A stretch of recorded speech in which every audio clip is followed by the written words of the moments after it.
Bonjour tout le monde, c'est Aurélie. On se retrouve aujourd'hui sur la chaîne pour une petite vidéo blabla. J'avais envie, et sur conseil d'amis, de me présenter un petit peu plus à vous, savoir qui je suis un peu plus et voilà, vous permettre de mieux me connaître. Pour ça, j'ai décidé du coup de faire un colo mystère avec vous, dans le tome 3 bien sûr. Vous savez, hein, je ne possède pas beaucoup de tomes. Voilà, c'est mon seul et unique tome. J'ai décidé de faire la page 45 et donc du coup je vais faire avec mon Peppermint. Je vais essayer de faire les contours. Alors peut-être pas tous, hein, parce que je ne sais pas combien de temps va durer cette vidéo. Alors je vous avoue, j'ai rien préparé. On va blablater entre copains-copines. Hein.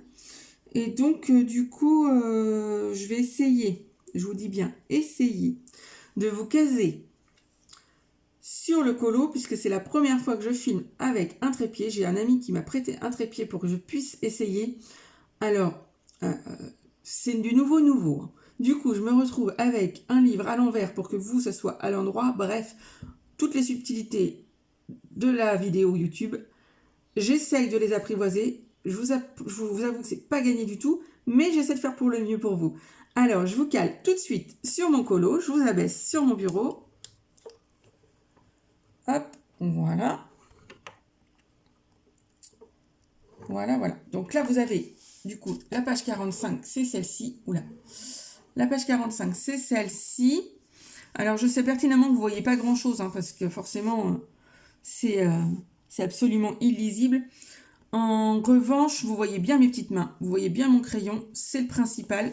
Là, je vais faire avec vous, du coup, je vous fais voir le numéro 1. Vous savez, hein, pour celles qui font du colo mystère, le numéro 1, ce sont les contours. Donc, moi, je vais commencer comme ça. Du coup, j'essaie de me mettre pour le mieux. Et donc, voilà. Alors, je vais commencer par le bas pour aller vers le haut. Ça m'évitera, avec ma main, de tout balayer, parce que je suis gauchère. Voilà. Première information sur moi, je suis gauchère. Et donc, je vous avoue que c'est pas toujours facile. Donc, du coup, moi, je vais commencer de ce côté-ci. Je vais faire comme ça. Enfin bon, vous allez me suivre. Du coup, je vous invite, si vous le souhaitez, comme je vais beaucoup blablater, hein, c'est une vidéo vraiment que pour ça, à prendre un colo, un DP, enfin ce que vous voulez, un petit café, bref. Je vous accompagne pendant ce petit moment. Et puis voilà, je vous souhaite un bon visionnage de cette vidéo. Alors moi, je m'appelle Aurélie. Maintenant, vous commencez à le savoir, hein, parce qu'à chaque fois que je commence la vidéo, je me présente comme ça. Je suis Aurélie, j'ai 36 ans et j'habite dans le Maine-et-Loire, plus précisément dans les Coteaux du Lion, si ça parle à plus de personnes. euh, et donc, je suis femme de ménage.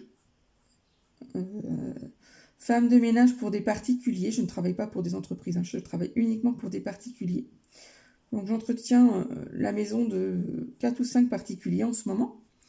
Et du coup, ça me permet également de pouvoir m'occuper de mes enfants, puisque je suis également aidante familiale. Mes enfants sont tous les deux en situation de handicap. Alors, un plutôt handicap moteur, je reviendrai là-dessus, hein, pour vous expliquer un petit peu, et un plutôt handicap mental. Du coup, comme je suis aidante familiale, je ne peux pas faire le nombre d'heures que je veux. De toute façon, je ne pourrais pas, hein, parce que forcément, qui dit handicap dit beaucoup de rendez-vous, dit voilà, beaucoup de suivi pour les deux. Du coup, moi, je travaille le matin, principalement, au domicile des familles. Et par la suite, l'après-midi, je suis à la maison où j'essaie de caler le maximum de rendez-vous pour les enfants. Et voilà. Bon, jusqu'à présent, ça tournait assez bien comme ça. On va voir avec la nouvelle rentrée, hein, parce que du coup, à chaque rentrée, le planning est remis en question. D'autant plus que cette année, mon petit rentre à l'IME. Donc, une nouvelle étape.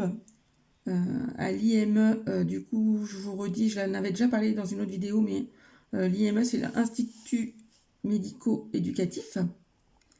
Donc, ils accompagnent les enfants sur le point éducatif, sans oublier bien sûr leurs besoins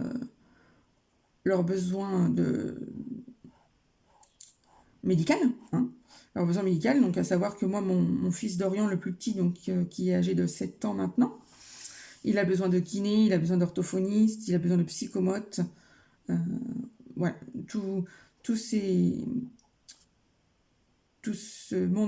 paramédical, Dorian ne peut pas s'en passer, hein, sinon il souffre énormément. Et puis ça fait partie aussi de sa progression. Donc voilà, du coup, tout ça c'est pris en compte directement à l'IME. Et j'avoue que pour nous parents, bah, ça nous soulage pas mal, quoi. Parce qu'on n'a pas besoin de courir à droite à gauche pour les emmener à leurs différents suivis. Donc j'attends vraiment que ça se mette en place à la rentrée. Je ne connais pas du tout le système, donc on va attendre que ça se mette en place à la rentrée.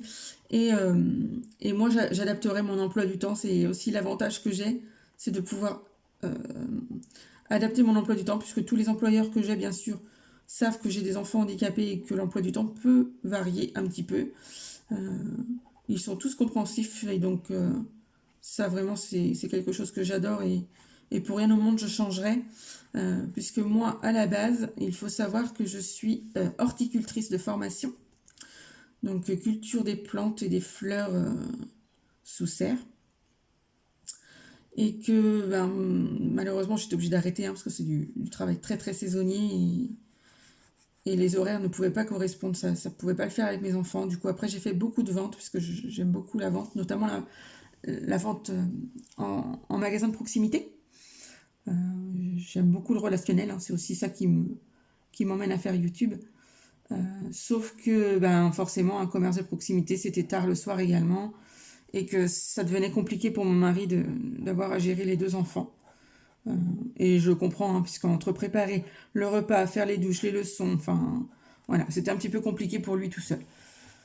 Donc du coup, j'ai fait le choix de démissionner il y a à peine 1 an d'une boulangerie où je travaillais et de me mettre à faire du ménage. Voilà. Alors tout le monde me dit oh là là tu fais du ménage, bof.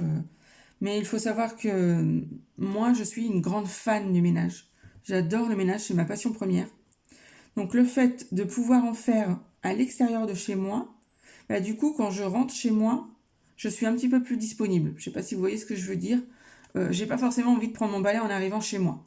Hein. Une fois que tu l'as eu toute la matinée dans les mains, t'as pas forcément envie de le prendre chez toi. Et du coup, je peux me permettre de faire autre chose, et notamment des loisirs. Donc, pour revenir un petit peu, du coup, sur mes enfants, puisque je me suis présentée, donc voilà, je suis mariée, hein, bien sûr, et avec mon mari, nous avons 2 enfants. Noé, le grand, qui a, lui, 11 ans la semaine prochaine, puisque pas de bol pour lui, il est né le 2 septembre, donc souvent ça rime avec rentrée scolaire. Ah oui. Je sais pas calculer, tant pis, c'est comme ça. Et le petit Dorian qui, lui, aura 7 ans au mois de novembre, le 18. Donc si je commence par Noé, Noé c'est un enfant qui est scolarisé du coup à l'école du village, hein, voilà. Il rentre cette année en classe de CM2 puisqu'il a redoublé son CE2. Du coup là il passe en CM2 pour cette année. Noé a des difficultés scolaires. Il est TDAH. Donc c'est des troubles de l'attention. Enfin voilà, je pourrais rentrer dans les détails, hein, si vous le souhaitez, n'hésitez pas à me le dire, ou s'il y a des gens qui sont concernés par le TDAH et qui souhaitent en discuter, il n'y a pas de souci, je suis très ouverte à ça, au contraire, hein, il faut en parler, ça fait du bien. Et donc du coup moi, Noé, le TDAH déclaré à la naissance de son petit frère. La neuropédiatre m'a dit que le choc de la naissance de son petit frère lui a déclaré beaucoup d'angoisse. Je vous en reparlerai aussi de la naissance du petit tout à l'heure. Et donc voilà, du coup Noé a déclaré son TDAH.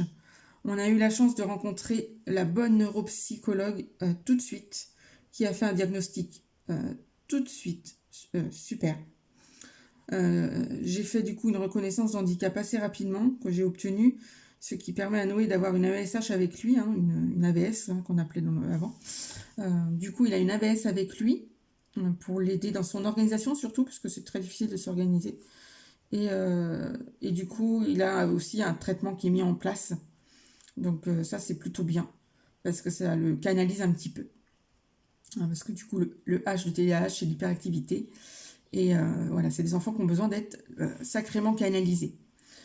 Donc ça, c'est fait. Hein. Noé ne nous demande pas plus de suivi que ça. Après, il a son suivi orthophonique, bien sûr, mais je l'emmène une fois par semaine chez l'orthophoniste pour faire ses exercices, son travail.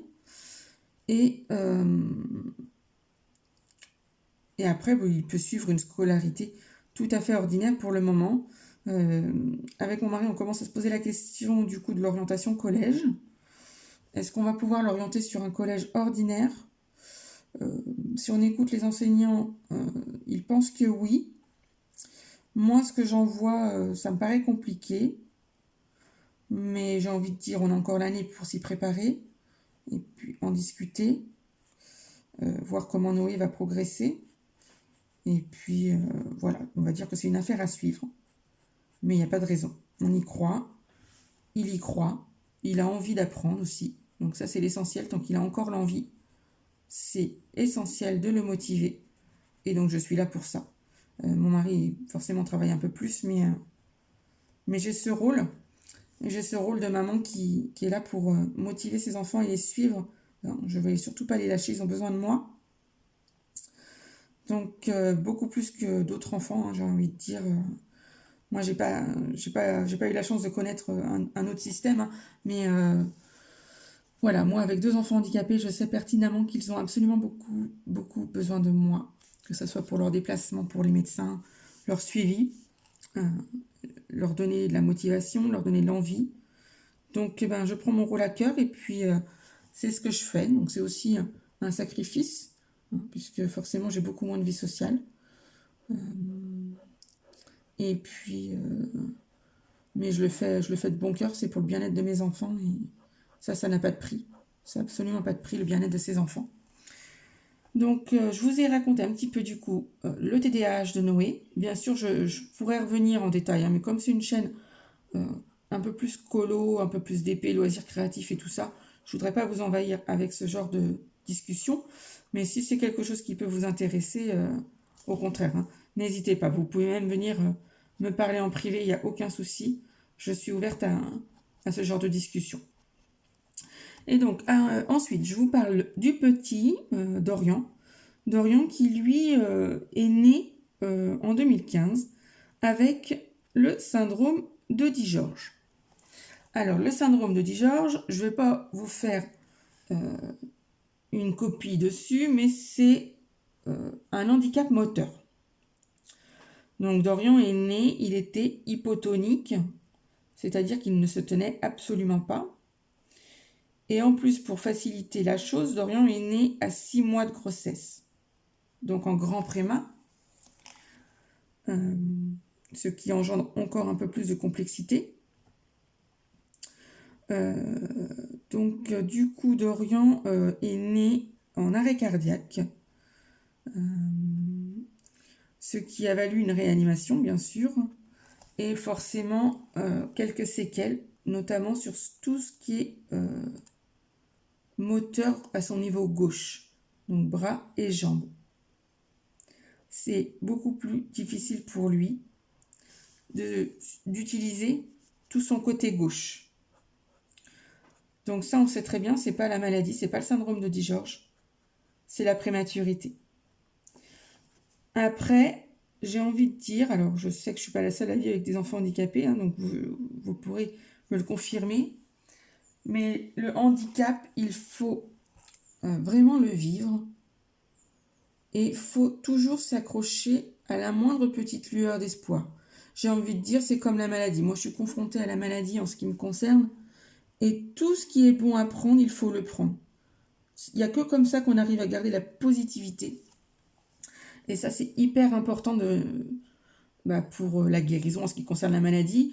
Après, pour le handicap, forcément, il n'y a pas forcément de guérison, mais on peut faire que d'améliorer la progression.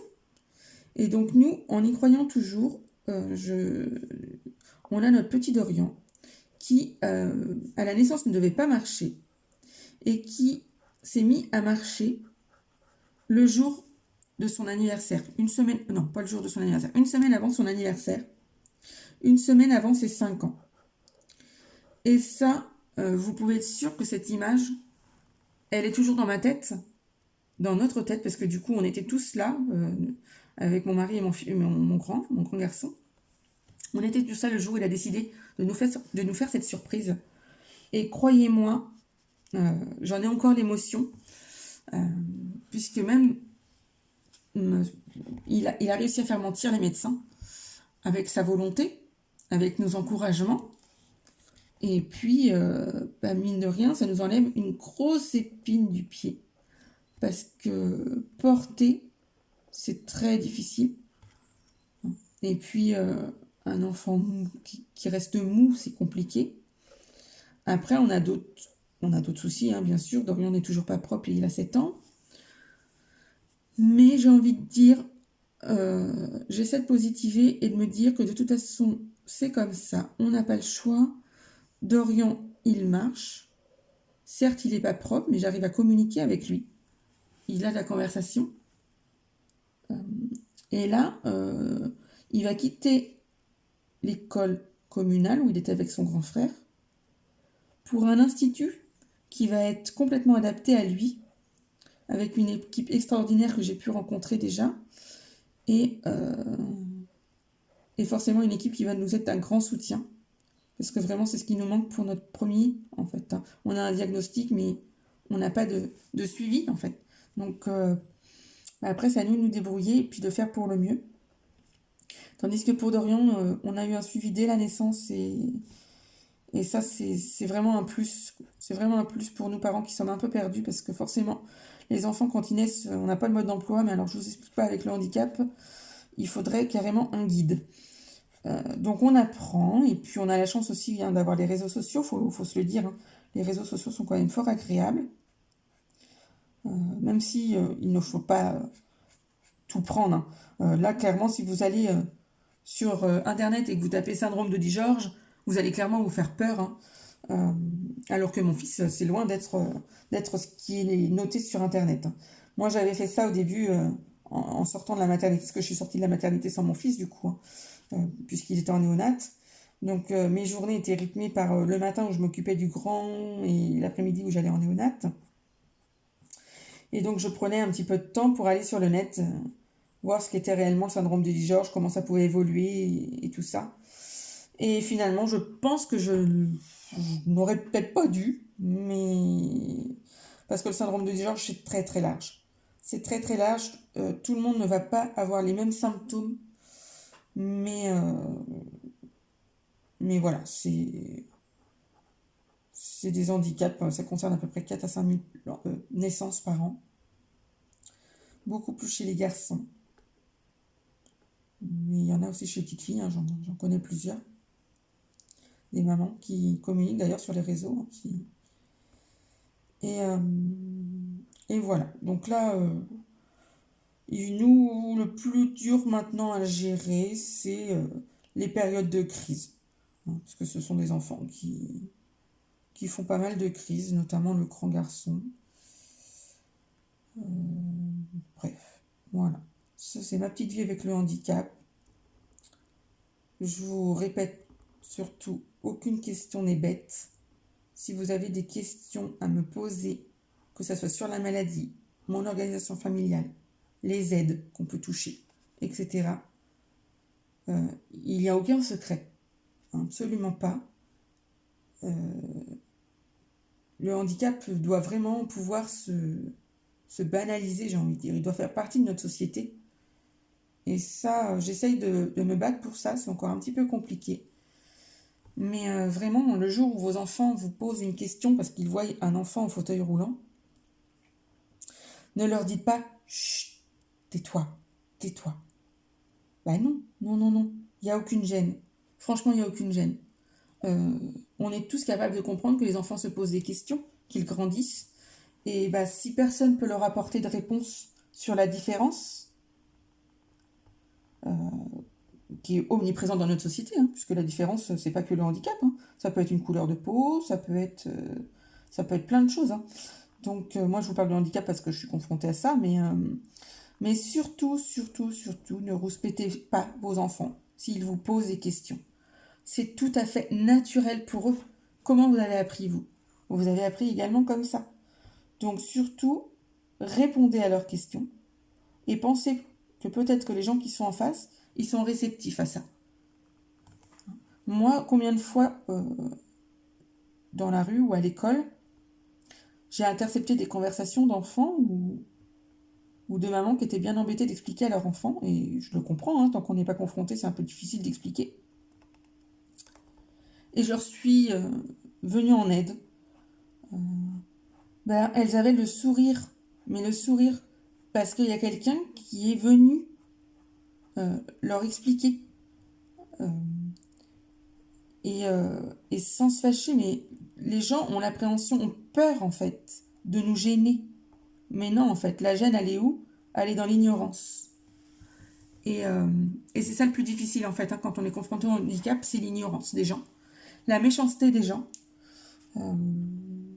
le regard des gens. Alors le regard, moi j'avoue que maintenant ça y est, je m'y suis fait, et puis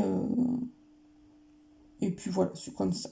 Mais surtout, surtout, gardez bien en tête que c'est vous qui apprenez à vos enfants ce qu'ils seront demain.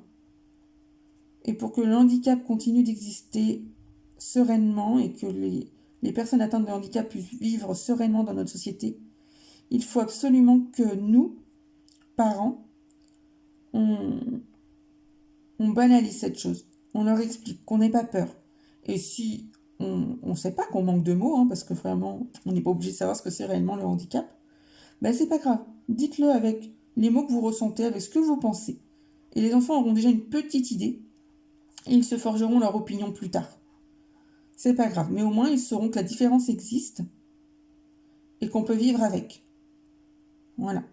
Que c'est pas grave s'il y a quelqu'un qui est en fauteuil, que c'est pas grave s'il y a quelqu'un qui est en béquille, que c'est pas grave s'il y a quelqu'un qui a une machine pour l'aider à respirer. Voilà, c'est pas grave s'il y a quelqu'un qui peut pas aller à l'école tous les jours parce qu'il a des soins. C'est pas grave, il apprend. Il apprend différemment, mais il apprend à devenir adulte lui aussi. Voilà. Donc c'était un petit peu ma partie handicap, donc sur mes enfants. Et moi, ensuite, du coup, maintenant que je suis un petit peu plus à la maison, j'ai envie de vous dire que je ne me fais pas prier pour faire un peu plus de loisirs créatifs. J'ai besoin de ça, parce que forcément, avec le handicap des enfants, on va dire que c'est un petit peu difficile pour moi également, psychologiquement. Et donc, vu que je ne vois pas grand monde, c'est aussi pour ça que j'ai décidé d'ouvrir cette chaîne YouTube, pour partager avec vous ces petits moments. Et puis, voilà. Je suis concentrée, excusez-moi, c'est pas une partie des plus faciles. Hop, voilà. Donc, oui, voilà, je disais, le handicap, c'est difficile pour ceux qui le vivent, mais c'est difficile pour ceux qui l'accompagnent également. Devenir aidant familial, c'était pas simple pour moi. Tout au moins au début. Maintenant, j'ai pris vraiment mon rôle à cœur. J'ai compris pourquoi j'étais à la maison, parce que c'était ça aussi, hein, de se dire pourquoi mon mari va bosser à temps plein, il se fatigue, il n'en peut plus. Et puis moi, je suis à la maison, quoi. Bah ouais, mais je suis à la maison pour la bonne cause. Je suis à la maison pour aider mes enfants. Je suis à la maison pour vraiment les accompagner au mieux, répondre à leurs attentes. Et puis voilà, quoi. Hein, donc du coup, moi, je travaille exactement 13 heures par semaine. Et le reste du temps, je suis avec les enfants. Alors, je vais décaler un peu mon cahier, je suis désolée. Voilà. Le reste du temps, je suis avec les enfants. Et croyez-moi, c'est pas de tout repos. Il y a des fois, j'aimerais mieux être au travail. C'est triste à vous dire, mais c'est quand même la réalité. Voilà. Que puis-je vous dire d'autre sur moi? Je sais pas. Vous avez mon nom, mon métier, où j'habite à peu près.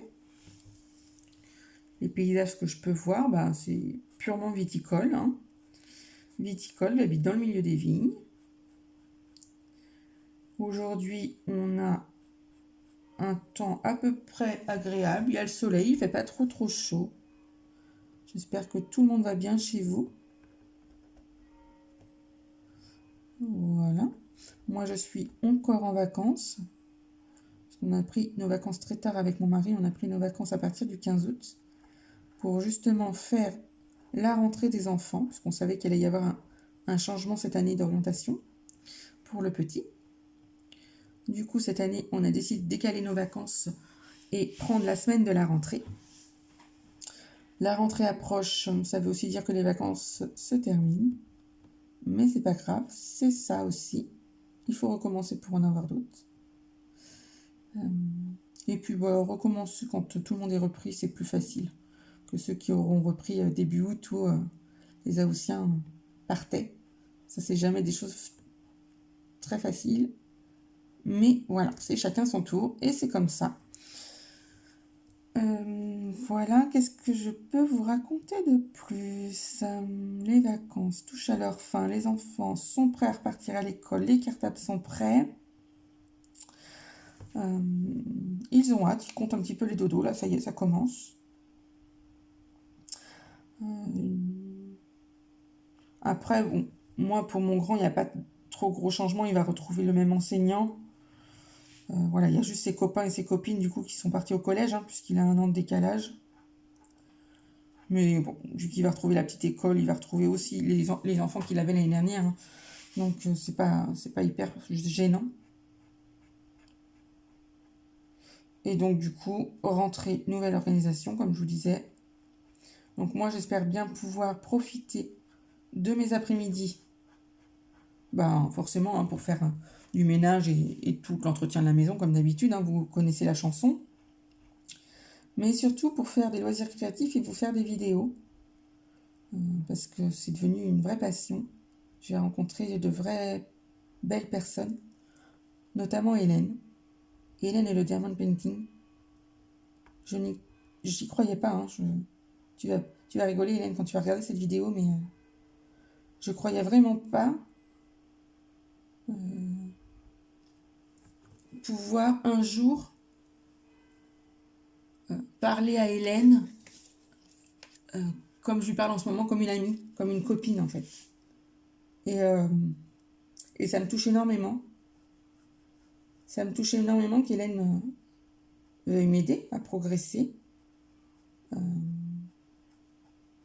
Voilà, c'est le genre de personnes qui... On est content de les avoir dans notre vie. Clairement, ça met du baume au cœur. Et ça, Hélène, je te remercierai jamais assez de ta gentillesse. C'est très gentil. Merci à toi. Bien sûr, je parle de Hélène et le diamond painting, vous l'aurez compris, je vous en parle assez. Vous pouvez aller voir sa chaîne si vous ne la connaissez pas. C'est une super femme qui partage tout de bon cœur dans la vraie vie. C'est-à-dire que, oui, elle a des enfants elle aussi. Donc c'est pas toujours facile de filmer. Mais elle a une passion qui est bien plus dévorante que moi. Et franchement, ça donne envie. Ça donne envie de la suivre. Moi, je la suis beaucoup. Je la suis depuis le début, de toute façon. Et elle m'inspire beaucoup. Donc, il y a des chances que... Des fois, vous voyez des choses et vous vous dites « Oh, je l'ai vu sur la chaîne d'Hélène. » Ouais, il y a des chances. Il y a des chances. Parce que, franchement, j'ai envie de dire, c'est comme ma grande sœur maintenant. Même si on ne se connaît pas beaucoup, j'ai envie de vous dire que je la connais plus qu'elle me connaît certainement. parce que forcément elle a plus de vidéos que moi.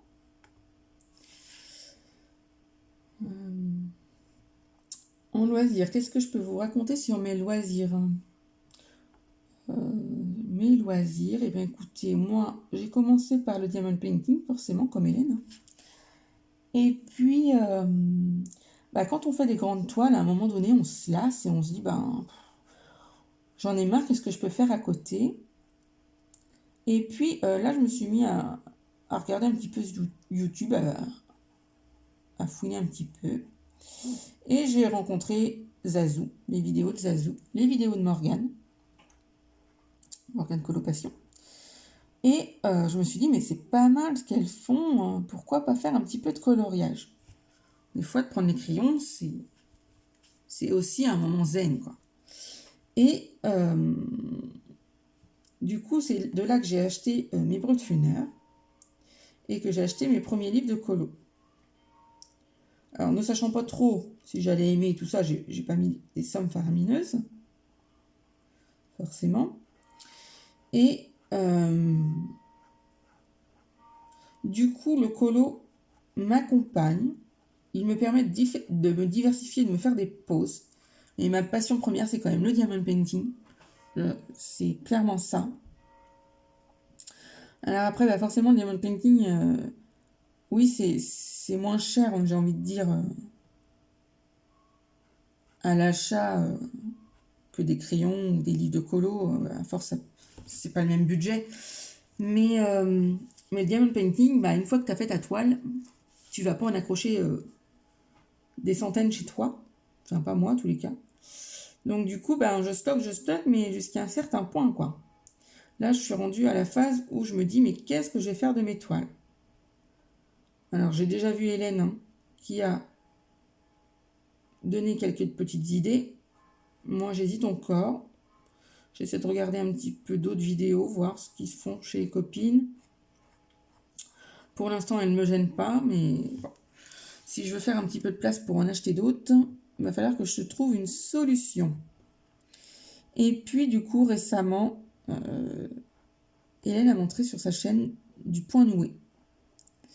Et le point noué, je vous avoue que je suis clairement tombée dedans. J'adore ça. Après, c'est plus difficile pour moi d'y passer du temps parce que j'ai forcément les enfants dans les pattes toute la journée. Ou alors j'ai des rendez-vous qui se mettent au milieu et donc je ne peux pas rester longtemps sur la même activité. C'est pour ça que le diamond painting ou le colo, je les laisse sur mon bureau, puis quand j'ai 5 minutes, je peux m'y mettre, quoi. Tandis que le point noué, je peux pas laisser sur mon bureau parce que alors là, je vous raconte pas, j'ai des enfants un petit peu curieux et j'aurai des surprises.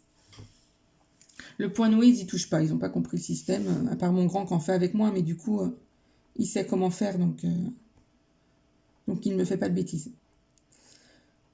Voilà. Donc moi, c'est vraiment les 3 loisirs pour l'instant que j'ai. Je vous cache pas que j'ai bien envie d'essayer aussi le point de croix. Mais le point de croix, ça me fait peur, non.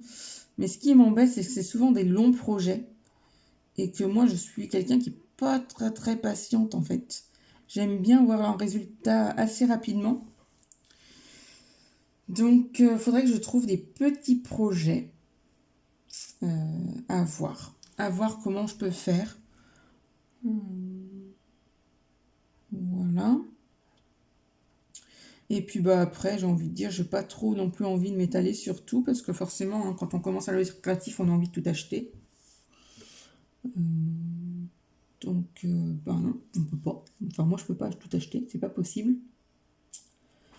Donc, déjà là, je suis fortement en train de me donner envie en allant à Cultura. J'ai été aussi à au bureau hier. J'ai vu des polychromos. Mais voilà. Je suis quelqu'un de très réfléchi. J'achète pas beaucoup sur une impulsion. Je vais réfléchir avant. Savoir ce que j'ai réellement envie. Et des fois, je le regrette. Comme j'habite à la campagne, je ne peux pas forcément aller l'acheter tout de suite après la réflexion. Mais bah tant pis, j'attends quelques jours que j'aille en ville ou que j'aille faire des courses. Et je me l'achète. Bon après, hein, je suis comme beaucoup d'entre vous, hein, j'ai mon fidèle compagnon Amazon. Mais c'est vrai que les livres de colo, j'aime bien les voir parce que j'aime bien me rendre compte avant de ce que c'est. Parce que si c'est des choses qui me plaisent pas et que je peux pas colorier, c'est un peu dommage, quoi. Ou alors s'il y a qu'un colo dans le livre qui me plaît, bah, je peux aller l'acheter, quoi. Ça sert pas à grand chose, quoi. Si c'est pour colorier juste une image, c'est un peu dommage de dépenser de l'argent pour un colo, quoi. Enfin, moi c'est mon opinion. Après, bien sûr, chacun a son opinion et chacun fait ce qu'il veut. Ça, c'est bien sûr comme ça. Voilà. Donc bah, nous aujourd'hui c'est une journée plutôt calme. Le vendredi normalement ça rime avec journée course. Sauf que ce matin on s'est réveillé un petit peu tard et qu'on n'avait pas forcément envie d'aller faire les courses. Du coup mon mari est parti avec les enfants faire une balade puisqu'ils sont adeptes de vélo. Et donc moi j'ai dit bah tiens je vais en profiter pour filmer une petite vidéo et faire avancer un petit colo mystère. Je trouve ça aussi pas mal, ça va vous permettre d'avoir une petite vidéo de moi comme ça avant la reprise parce que je suis pas sûre de pouvoir en filmer beaucoup d'autres. J'essaierai de vous filmer tout ce que j'ai pu faire, les loisirs que j'ai pu faire durant l'été. Ça je pense que c'est une vidéo qui sortira au mois de septembre parce que je pense pas avoir le temps de la filmer avant la rentrée. Parce que si je la filme avant la rentrée, ça veut dire que soit les enfants sont là, soit mon mari qui est en vacances est là. Pour l'instant, je suis pas très à l'aise de filmer devant mon mari.